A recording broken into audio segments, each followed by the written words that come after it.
So I'm gonna show you on the Nissan Xterra Generation 2 how to deactivate the ABS, the easiest way basically.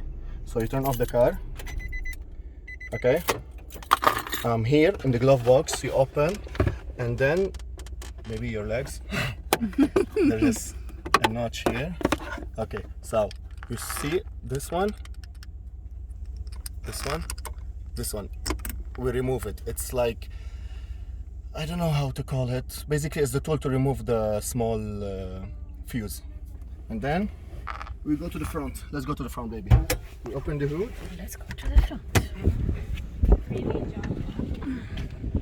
And then the other friend of mine was like, oh, you know, like, We go to the front. And then in this place, that's the fuse cell. So F20. F20 is the ABS fuse, the ECU, the ABS for the ECU, the ABS ECU. You will take it. Sorry, baby, let me double check. It's F20. With this tool, we push it inside and then we slide it out. That's it. Just hold it so you make sure it will not fall, because you're gonna need to do it. Hold it like this.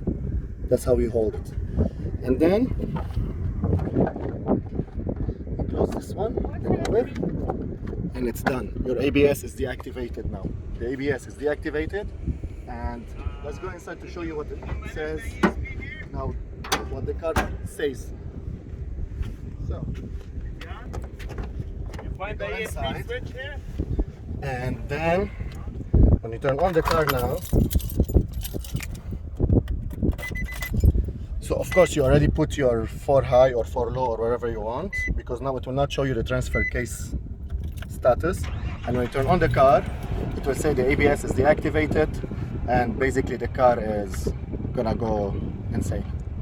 So you are ready to hit the sand.